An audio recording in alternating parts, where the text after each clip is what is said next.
Typhoon by Joseph Conrad. Chapter 5. He waited.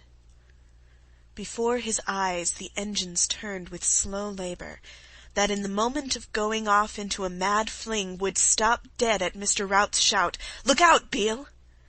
They paused in an intelligent immobility, stilled in mid-stroke, a heavy crank arrested on the cant as if conscious of danger and the passage of time. Then, with a "Now then" from the chief, and the sound of breath expelled through clenched teeth, they would accomplish the interrupted revolution, and begin another. There was the prudent sagacity of wisdom, and the deliberation of enormous strength in their movements. This was their work, this patient coaxing of a distracted ship over the fury of the waves and into the very eye of the wind. At times Mr. Rout's chin would sink on his breast, and he watched them with knitted eyebrows, as if lost in thought. The voice that kept the hurricane out of Jukes's ear began, "Take the hands with you," and left off unexpectedly. "What could I do with them, sir?" A harsh, abrupt, imperious clang exploded suddenly. The 3 pairs of eyes flew up to the telegraph dial to see the hand jump from full to stop, as if snatched by a devil. And then these 3 men in the engine-room had the intimate sensation of a check upon the ship, of a strange shrinking, as if she had gathered herself for a desperate leap. "Stop her!" bellowed Mr. Rout. Nobody, not even Captain MacWhirr, who alone on deck had caught sight of a white line of foam coming on at such a height that he couldn't believe his eyes, nobody was to know the steepness of that sea, and the awful depth of the hollow the hurricane had scooped out behind the running wall of water. It raced to meet the ship, and with a pause, as of girding the loins, the Nan-Shan lifted her bows and leaped. The flames in all the lamps sank, darkening the engine-room. One went out. With a tearing crash and a swirling, raving tumult, tons of water fell upon the deck, as though the ship had darted under the foot of a cataract. Down there they looked at each other, stunned. "Swept from end to end, by God!" bawled Jukes. She dipped into the hollow straight down, as if going over the edge of the world. The engine-room toppled forward menacingly, like the inside of a tower nodding in an earthquake. An awful racket of iron things falling came from the stokehold. She hung on this appalling slant long enough for Beale to drop on his hands and knees and begin to crawl, as if he meant to fly on all 4s out of the engine-room, and for Mr. Rout to turn his head slowly, rigid, cavernous, with the lower jaw dropping. Jukes had shut his eyes, and his face in a moment became hopelessly blank and gentle, like the face of a blind man. At last she rose slowly, staggering as if she had to lift a mountain with her bows. Mr. Rout shut his mouth. Jukes blinked, and little Beale stood up hastily. "Another one like this, and that's the last of her," cried the chief. He and Jukes looked at each other, and the same thought came into their heads. The captain! Everything must have been swept away, steering gear gone, ship like a log, all over directly. "Rush!" ejaculated Mr. Rout thickly, glaring with enlarged, doubtful eyes at Jukes, who answered him by an irresolute glance. The clang of the telegraph gong soothed them instantly. The black hand dropped in a flash from stop to full. "Now then, Beale!" cried Mr. Rout. The steam hissed low, the piston-rods slid in and out. Jukes put his ear to the tube. The voice was ready for him. It said, "Pick up all the money. Bear a hand now, I'll want you up here." And that was all. "Sir?" called up Jukes. There was no answer. He staggered away like a defeated man from the field of battle. He had got, in some way or other, a cut above his left eyebrow, a cut to the bone. He was not aware of it in the least. Quantities of the China Sea, large enough to break his neck for him, had gone over his head, had cleaned, washed, and salted the wound. It did not bleed, but only gaped red, and this gash over the eye, his dishevelled hair, the disorder of his clothes, gave him the aspect of a man worsted in a fight with fists. "Got to pick up the dollars?" He appealed to Mr. Rout, smiling pitifully at random. "What's that?" asked Mr. Rout wildly. "Pick up... I don't care." Then, quivering in every muscle, but with an exaggeration of paternal tone, "Go away now, for God's sake. You deck people'll drive me silly. There's that second mate been going for the old man. Don't you know? You fellows are going wrong for want of something to do." At these words Jukes discovered in himself the beginnings of anger. Want of something to do, indeed. Full of hot scorn against the chief, he turned to go the way he had come. In the stokehold the plump donkeyman toiled with his shovel mutely, as if his tongue had been cut out, but the second was carrying on like a noisy, undaunted maniac, who had preserved his skill in the art of stoking under a marine boiler. "Hallo, you wandering officer! Hey, can't you get some of your slush-slingers to wind up a few of them ashes? I'm getting choked with them here. Curse it! Hallo! Hey, remember the articles? Sailors and firemen to assist each other. Hey, do you hear?" Jukes was climbing out frantically, and the other, lifting up his face after him, howled, "Can't you speak? What are you poking about here for? What's your game, anyhow?" A frenzy possessed Jukes. By the time he was back among the men in the darkness of the alleyway, he felt ready to wring all their necks at the slightest sign of hanging back. The very thought of it exasperated him. He couldn't hang back, and they shouldn't. The impetuosity with which he came amongst them carried them along. They had already been excited and startled at all his comings and goings, by the fierceness and rapidity of his movements, and more felt than seen in his rushes he appeared formidable, busied with matters of life and death that brooked no delay. At his first word he heard them drop into the bunker one after another, obediently, with heavy thumps. They were not clear as to what would have to be done.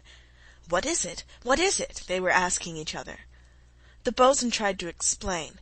The sounds of a great scuffle surprised them, and the mighty shocks, reverberating awfully in the black bunker, kept them in mind of their danger. When the bo'sun threw open the door, it seemed that an eddy of the hurricane, stealing through the iron sides of the ship, had set all these bodies whirling like dust. There came to them a confused uproar, a tempestuous tumult, a fierce mutter, gusts of screams dying away, and the tramping of feet mingling with the blows of the sea.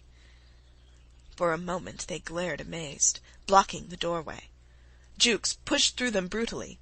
He said nothing, and simply darted in. Another lot of coolies on the ladder, struggling suicidally to break through the battened hatch to a swamped deck, fell off as before, and he disappeared under them like a man overtaken by a landslide.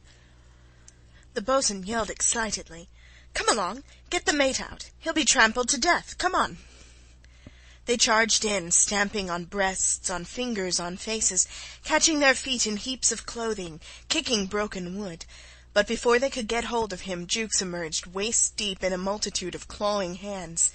In the instant he had been lost to view, all the buttons of his jacket had gone, its back had got split up to the collar, his waistcoat had been torn open. The central struggling mass of Chinamen went over to the roll, dark, indistinct, helpless, with a wild gleam of many eyes in the dim light of the lamps. "Leave me alone, damn you! I'm all right," squeaked Jukes. "Drive them forward. Watch your chance when she pitches. Forward with them. Drive 'em against the bulkhead. Jam 'em up." The rush of the sailors into the seething 'tween-deck was like a splash of cold water into a boiling cauldron. The commotion sank for a moment. The bulk of Chinamen were locked in such a compact scrimmage that, linking their arms and aided by an appalling dive of the ship, the seamen sent it forward in one great shove like a solid block. Behind their backs small clusters and loose bodies tumbled from side to side. The bo'sun performed prodigious feats of strength.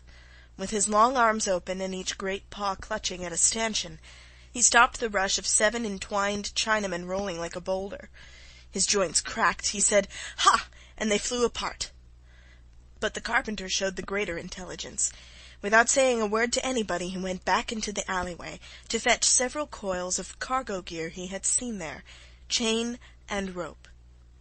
With these lifelines were rigged. There was really no resistance. The struggle, however it began, had turned into a scramble of blind panic. If the coolies had started up after their scattered dollars, they were by that time fighting only for their footing. They took each other by the throat merely to save themselves from being hurled about. Whoever got a hold anywhere would kick at the others who caught at his legs and hung on, till a roll sent them flying together across the deck. The coming of the white devils was a terror. Had they come to kill? The individuals torn out of the ruck became very limp in the seamen's hands. Some, dragged aside by the heels, were passive like dead bodies with open, fixed eyes. Here and there a coolie would fall on his knees as if begging for mercy. Several, whom the excess of fear made unruly, were hit with hard fists between the eyes, and cowered, while those who were hurt submitted to rough handling, blinking rapidly without a plaint. Faces streamed with blood. There were raw places on the shaven heads, scratches, bruises, torn wounds, gashes. The broken porcelain out of the chests was mostly responsible for the latter. Here and there a Chinaman, wild-eyed, with his tail unplaited, nursed a bleeding soul. They had been ranged closely, after having been shaken into submission, cuffed a little to allay excitement, addressed in gruff words of encouragement that sounded like promises of evil. They sat on the deck in ghastly drooping rows, and at the end the carpenter, with 2 hands to help him, moved busily from place to place, setting taut and hitching the lifelines. The bo'sun, with 1 leg and 1 arm embracing a stanchion, struggled with a lamp pressed to his breast, trying to get a light, and growling all the time like an industrious gorilla. The figures of seamen stooped repeatedly, with the movements of gleaners, and everything was being flung into the bunker, clothing, smashed wood, broken china, and the dollars, too, gathered up in men's jackets. Now and then a sailor would stagger towards the doorway with his arms full of rubbish, and dolorous slanting eyes followed his movements. With every roll of the ship, the long rows of sitting celestials would sway brokenly forward, and her headlong dives knocked together the line of shaven poles from end to end. When the wash of water rolling on the deck died away for a moment, it seemed to Jukes, yet quivering from his exertions, that in his mad struggle down there he had overcome the wind somehow, that a silence had fallen upon the ship, a silence in which the sea struck thunderously at her sides. Everything had been cleared out of the 'tween-deck, all the wreckage, as the men said. They stood erect and tottering above the level of heads and drooping shoulders. Here and there a coolie sobbed for his breath. Where the high light fell, Jukes could see the salient ribs of one, the yellow, wistful face of another, bowed necks, or would meet a dull stare directed at his face. He was amazed that there had been no corpses, but the lot of them seemed at their last gasp, and they appeared to him more pitiful than if they had been all dead. Suddenly one of the coolies began to speak. The light came and went on his lean, straining face. He threw up his head like a baying hound. From the bunker came the sounds of knocking and the tinkle of some dollars rolling loose. He stretched out his arm. His mouth yawned black, and the incomprehensible guttural hooting sounds, that did not seem to belong to a human language, penetrated Jukes with a strange emotion, as if a brute had tried to be eloquent. 2 more started mouthing what seemed to Jukes fierce denunciations. The others stirred with grunts and growls. Jukes ordered the hands out of the 'tween-decks hurriedly. He left last himself, backing through the door, while the grunts rose to a loud murmur and hands were extended after him as after a malefactor. The bo'sun shot the bolt, and remarked uneasily, "Seems as if the wind had dropped, sir." The seamen were glad to get back into the alleyway. Secretly each of them thought that at the last moment he could rush out on deck, and that was a comfort. There is something horribly repugnant in the idea of being drowned under a deck. Now they had done with the Chinaman, they again became conscious of the ship's position. Jukes, on coming out of the alleyway, found himself up to the neck in the noisy water. He gained the bridge, and discovered he could detect obscure shapes as if his sight had become preternaturally acute. He saw faint outlines. They recalled not the familiar aspect of the Nan-Shan, but something remembered, an old dismantled steamer he had seen years ago rotting on a mudbank. She recalled that wreck. There was no wind, not a breath, except the faint currents created by the lurches of the ship. The smoke tossed out of the funnel was settling down upon her deck. He breathed it as he passed forward. He felt the deliberate throb of the engines, and heard small sounds that seemed to have survived the great uproar, the knocking of broken fittings, the rapid tumbling of some piece of wreckage on the bridge. He perceived dimly the squat shape of his captain holding on to a twisted bridge-rail, motionless and swaying as if rooted to the planks. The unexpected stillness of the air oppressed Jukes. "We've done it, sir," he gasped. "Thought you would," said Captain MacWhirr. "Did you?" murmured Jukes to himself. "Wind fell all at once," went on the captain. Jukes burst out, "If you think it was an easy job—" But his captain, clinging to the rail, paid no attention. "According to the books, the worst is not over yet." "If most of them hadn't been half dead with seasickness and fright, not one of us would have come out of that 'tween-deck alive," said Jukes. "Had to do what's fair by them," mumbled MacWhirr stolidly. "You don't find everything in books." "Why, I believe they would have risen on us if I hadn't ordered the hands out of that pretty quick," continued Jukes with warmth. After the whisper of their shouts, their ordinary tones, so distinct, rang out very loud to their ears in the amazing stillness of the air. It seemed to them they were talking in a dark and echoing vault. Through a jagged aperture in the dome of clouds the light of a few stars fell upon the black sea, rising and falling confusedly. Sometimes the head of a watery cone would topple on board and mingle with the rolling flurry of foam on the swamp deck, and the Nan-Shan wallowed heavily at the bottom of a circular cistern of clouds. This ring of dense vapours, gyrating madly round the calm of the centre, encompassed the ship like a motionless and unbroken wall of an aspect inconceivably sinister. Within, the sea, as if agitated by an internal commotion, leaped in peaked mounds that jostled each other, slapping heavily against her sides, and a low moaning sound, the infinite plaint of the storm's fury, came from beyond the limits of the menacing calm. Captain MacWhirr remained silent, and Jukes's ready ear caught suddenly the faint, long-drawn roar of some immense wave rushing unseen under that thick blackness, which made the appalling boundary of his vision. "Of course," he started resentfully, "they thought we had caught at the chance to plunder them. Of course! You said pick up the money. Easier said than done. They couldn't tell what was in our heads. We came in smash right into the middle of them. Had to do it by a rush." "As long as it's done," mumbled the captain, without attempting to look at Jukes. "Had to do what's fair." "We shall find yet there's the devil to pay when this is over," said Jukes, feeling very sore. "Let them only recover a bit, and you'll see. They will fly at our throats, sir. Don't forget, she isn't a British ship now. These brutes know it well, too. Damned Siamese flag." "We're on board, all the same," remarked Captain MacWhirr. "The trouble's not over yet," insisted Jukes prophetically, reeling and catching on. "She's a wreck," he added faintly. "The trouble's not over yet," assented Captain MacWhirr, half aloud. "Look out for her a minute." "Are you going off deck, sir?" asked Jukes hurriedly, as if the storm were sure to pounce upon him as soon as he had been left alone with the ship.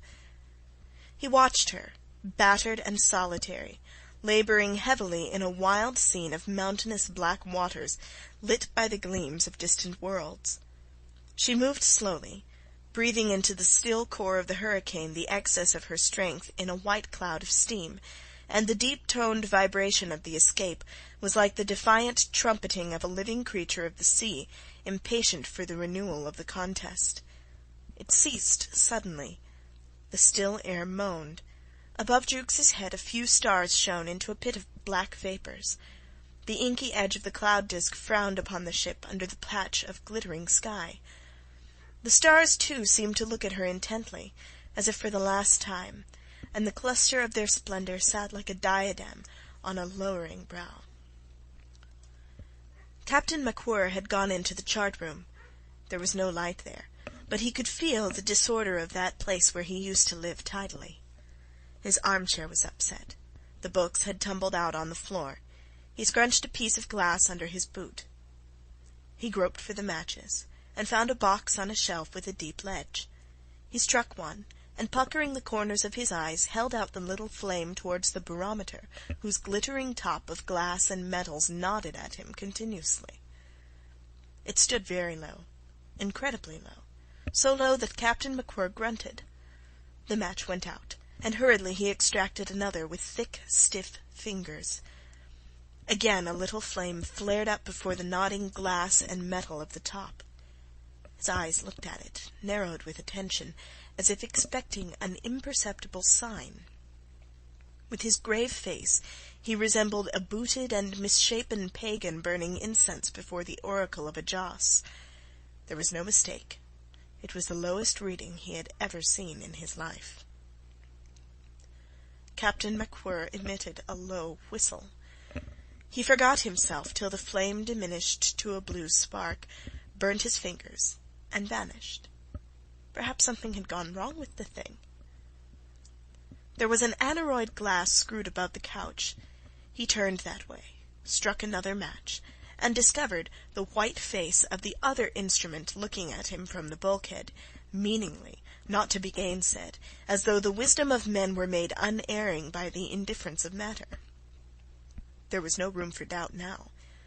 Captain MacWhirr pshawed at it, and threw the match down. The worst was to come, then, and if the books were right, this worst would be very bad. The experience of the last 6 hours had enlarged his conception of what heavy weather could be like. "It'll be terrific," he pronounced mentally. He had not consciously looked at anything by the light of the matches except at the barometer, and yet somehow he had seen that his water-bottle and the 2 tumblers had been flung out of their stand. It seemed to give him a more intimate knowledge of the tossing the storm had gone through. I wouldn't have believed it, he thought. And his table had been cleared too. His rulers, his pencils, the inkstand, all the things that had their safe appointed places. They were gone, as if a mischievous hand had plucked them out one by one and flung them on the wet floor. The hurricane had broken in upon the orderly arrangements of his privacy. This had never happened before, and the feeling of dismay reached the very seat of his composure. And the worst was to come yet. He was glad the trouble in the 'tween-deck had been discovered in time. If the ship had to go after all, then at least she wouldn't be going to the bottom with a lot of people in her fighting teeth and claw. That would have been odious, and in that feeling there was a humane intention and a vague sense of the fitness of things. These instantaneous thoughts were yet in their essence heavy and slow, partaking of the nature of the man. He extended his hand to put back the matchbox in its corner of the shelf. There were always matches there, by his order. The steward had his instructions impressed upon him long before. "A box, just there, see? Not so very full. Where I can put my hand on it, steward. Might want a light in a hurry. Can't tell on board ship what you might want in a hurry. Mind now." And of course, on his side, he would be careful to put it back in its place scrupulously. He did so now, but before he removed his hand, it occurred to him that perhaps he would never have occasion to use that box any more. The vividness of the thought checked him, and for an infinitesimal fraction of a second his fingers closed again on the small object, as though it had been the symbol of all those little habits that chain us to the weary round of life. He released it at last, and letting himself fall on the settee, listened for the first sounds of returning wind. Not yet. He heard only the wash of water, the heavy splashes, the dull shocks of the confused seas boarding his ship from all sides. She would never have a chance to clear her decks. But the quietude of the air was startlingly tense and unsafe, like a slender hair holding a sword suspended over his head. By this awful pause the storm penetrated the defences of the man, and unsealed his lips. He spoke out in the solitude and the pitch darkness of the cabin, as if addressing another being awakened within his breast. "I shouldn't like to lose her," he said, half aloud. He sat unseen, apart from the sea, from his ship, isolated, as if withdrawn from the very current of his own existence, where such freaks as talking to himself surely had no place. His palms reposed on his knees. He bowed his short neck and puffed heavily, surrendering to a strange sensation of weariness he was not enlightened enough to recognize for the fatigue of mental stress. From where he sat he could reach the door of a washstand locker. There should have been a towel there. There was. Good. He took it out, wiped his face, and afterwards went on rubbing his wet head. He towelled himself with energy in the dark, and then remained motionless with the towel on his knees. A moment passed, of a stillness so profound that no one could have guessed there was a man sitting in that cabin. Then a murmur arose. She may come out of it yet. When Captain MacWhirr came out on deck, which he did brusquely, as though he had suddenly become conscious of having stayed away too long, the calm had lasted already more than 15 minutes, long enough to make itself intolerable even to his imagination. Jukes, motionless on the forepart of the bridge, began to speak at once. His voice, blank and forced as though he were talking through hard-set teeth, seemed to flow away on all sides into the darkness, deepening again upon the sea. I had the wheel relieved. Hackett began to sing out that he was done. He's lying in there alongside the steering gear with a face like death. At first I couldn't get anybody to crawl out and relieve the poor devil. That bo'sun's worse than no good, I always said. Thought I would have to go myself and haul one of 'em out by the neck. "Ah, well," muttered the captain. He stood watchful by Jukes's side. "The second mate's in there, too, holding his head. Is he hurt, sir?" "No, crazy," said Captain MacWhirr, curtly. "Looks as if he had a tumble, though." "I had to give him a push," explained the captain. Jukes gave an impatient sigh. "It will come on very sudden," said Captain MacWhirr. "And from over there, I fancy. God only knows, though. These books are only good to muddle your head and make you jumpy. It will be bad, and there's an end. If we only can steam her round in time to meet it." A minute passed.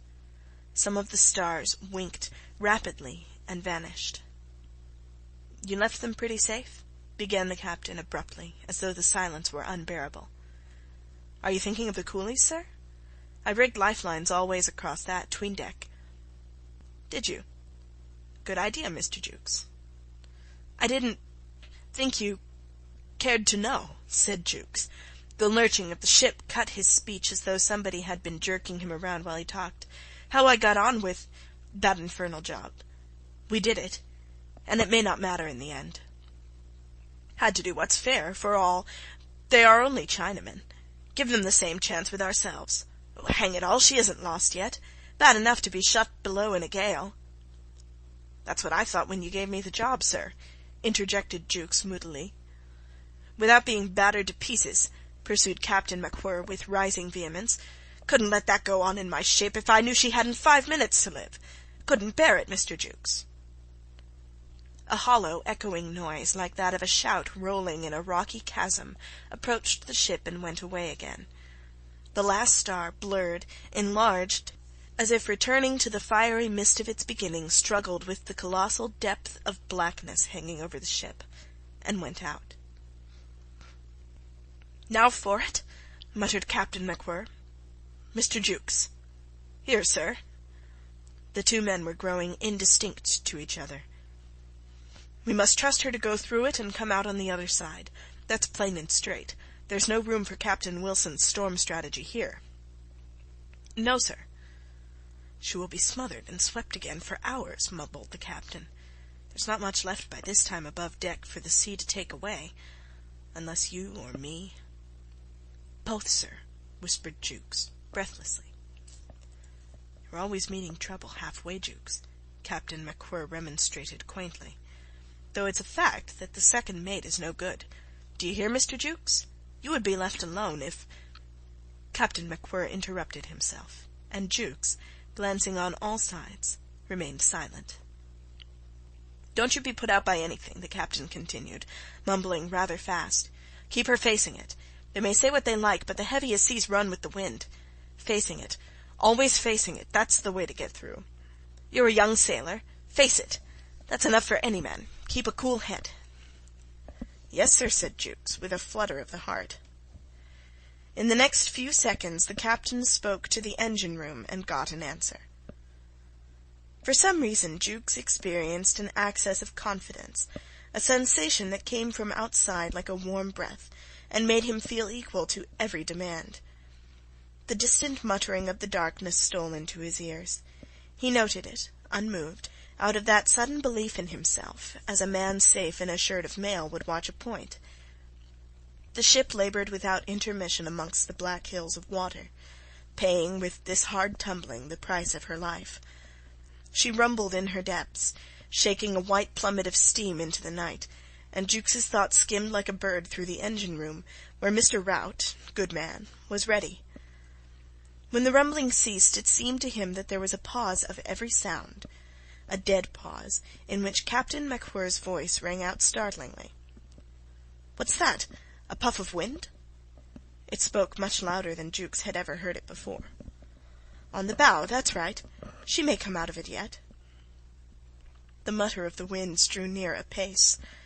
In the forefront could be distinguished a drowsy waking plaint passing on, and far off the growth of a multiple clamour, marching and expanding. There was the throb as of many drums in it, a vicious rushing note, and like the chant of a tramping multitude. Jukes could no longer see his captain distinctly. The darkness was absolutely piling itself upon the ship. At most he made out movements, a hint of elbows spread out, of a head thrown up. Captain MacWhirr was trying to do up the top button of his oilskin coat with unwonted haste. The hurricane, with its power to madden the seas, to sink ships, to uproot trees, to overturn strong walls and dash the very birds of the air to the ground, had found this taciturn man in its path, and, doing its utmost, had managed to wring out a few words.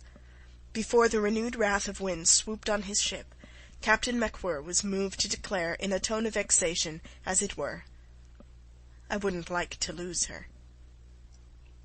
He was spared that annoyance. End of chapter 5.